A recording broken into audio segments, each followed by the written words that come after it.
Pues el amparo indirecto, como bien lo menciona el artículo 107, va a proceder primeramente contra normas generales que por su sola entrada en vigor, con motivo del primer acto que va a afectar al quejoso,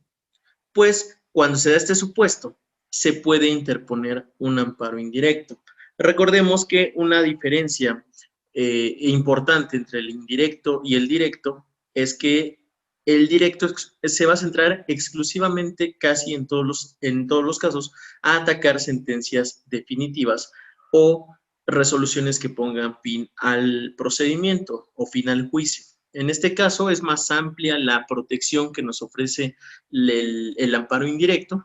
y por lo tanto pues también por eso incluso podemos atacar una norma general que nos esté afectando en nuestra esfera jurídica. Un ejemplo que es muy común poner en este tipo de causales que se actualizan fue el anterior y vigente todavía reglamento de tránsito de la Ciudad de México, que lo elaboró todavía el gobierno del ex jefe de gobierno Miguel Ángel Mancera, cuyos artículos causaban lesiones en la esfera jurídica de algunos conductores, de algunas también empresas que se dedicaban al transporte, etcétera. Y esta norma de carácter general para los habitantes de la Ciudad de México, pues fue objeto de varios amparos, de varias demandas de amparo.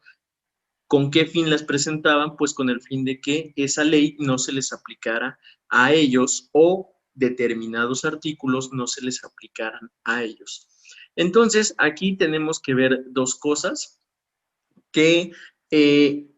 una, que con la sola entrada en vigor ya nos cause un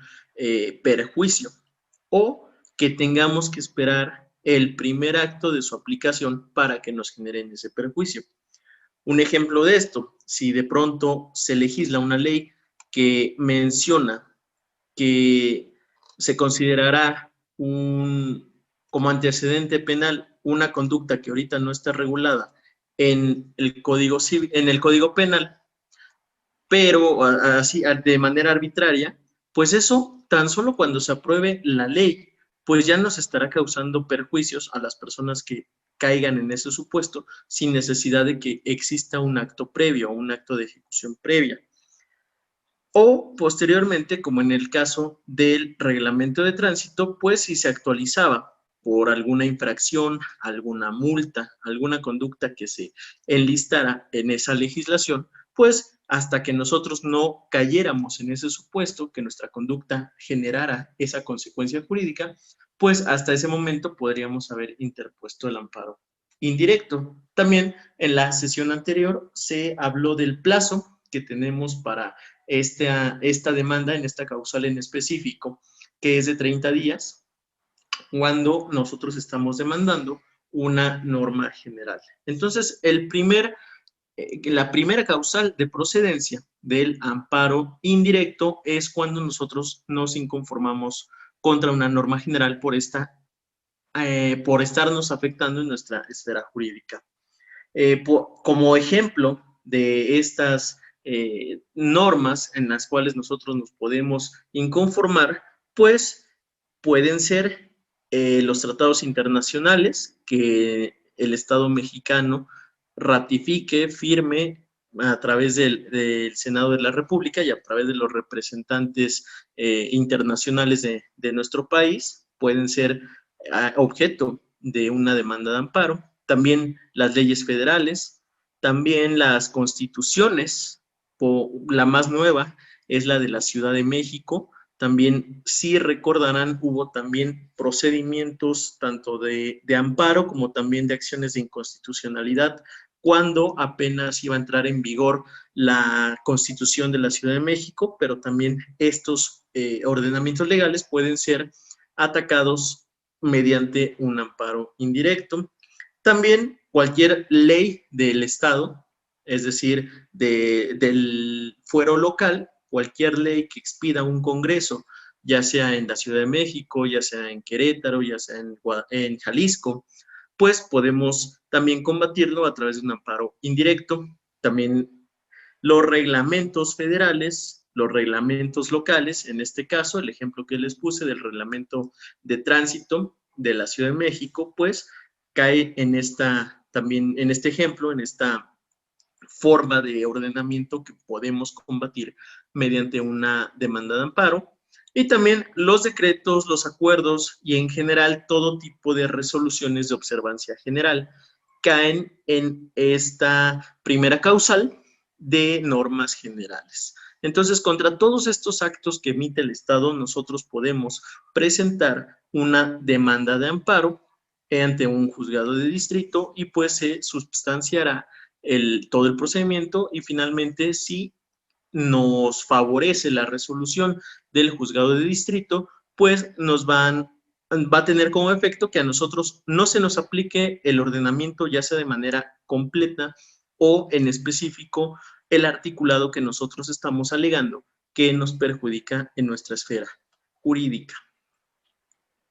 Como siguiente causal también nos menciona la ley de amparo en el mismo artículo 107, que procede contra actos u omisiones que provengan de autoridades distintas a los tribunales judiciales, administrativos o del trabajo. Esta es la causal de las más comunes. Pues cualquier otro acto de una autoridad que no sea un tribunal judicial, ya sea administrativo, del trabajo. Actualmente ahorita, pues ya la materia laboral va a estar a cargo del Poder Judicial. Hace unos días se entró en vigor más bien esta reforma laboral, que ya no son juntas, ya son tribunales de conciliación y arbitraje bajo el mando del Poder Judicial, pero todavía en la ley de amparo, que no se armoniza con la nueva reforma todavía, pues menciona a los tribunales del trabajo, pero todavía como juntas. Cualquier otro acto emitido por una autoridad es objeto de que nosotros, si nos está afectando en nuestra esfera jurídica, podamos promover un juicio de amparo. Por ejemplo, en esta pandemia, el acceso a Internet en muchas comunidades, en muchos estados de la República, pues no es el suficiente o incluso es inexistente, además de que pues la situación económica de muchas personas, no solamente en los estados de la República, sino en todo el país, incluyendo la Ciudad de México, pues no tienen acceso a un celular, no tienen acceso a una computadora para tomar clases. Eso, por ejemplo, es una resolución, la resolución que da por inaugurado el programa de educación a distancia de la Secretaría de Educación Pública, pues estaba violentando el derecho de acceso a la información de miles de estudiantes de nuestro país. Ahí, como pueden observar, pues es una resolución que es distinta de un tribunal judicial administrativo del trabajo. Fue una resolución emitida por la Secretaría de Educación Pública y pues eso fue objeto de muchos amparos que se tramitaron en esta pandemia para que el Estado pudiera garantizarle a estos estudiantes el acceso a la educación, puesto que por sus condiciones económicas o por cualquier otra situación, pues no podían acceder a una conexión de Internet o a tener un aparato electrónico que les permitiera tomar las clases en línea. Eso es un ejemplo de un acto u omisión que provengan de una autoridad distintas a las que ya mencioné. También nos menciona que contra actos, omisiones o resoluciones provenientes de un procedimiento administrativo seguido en forma de juicio. Aquí tenemos que tomar en cuenta que esta resolución que marca el procedimiento administrativo, pues tiene que ser, primero, que no haya un procedimiento previo en una ley, en la ley administrativa que nosotros estamos analizando en nuestro caso concreto, porque se tiene que respetar en todo momento el principio de definitividad. Si nosotros tenemos un recurso ordinario respecto a estas resoluciones que provienen de un procedimiento administrativo en forma de juicio, pues tenemos que agotarlo para poder después acceder al amparo. Sin embargo, pues en la ley de amparo nos dice que en esta situación procede cuando la resolución definitiva, en ella existan violaciones que durante el procedimiento dejaron sin defensa al quejoso y eso trascendió a la resolución del fallo, al resultado del fallo. O también cuando esos actos que se dan dentro del procedimiento sean de imposible reparación.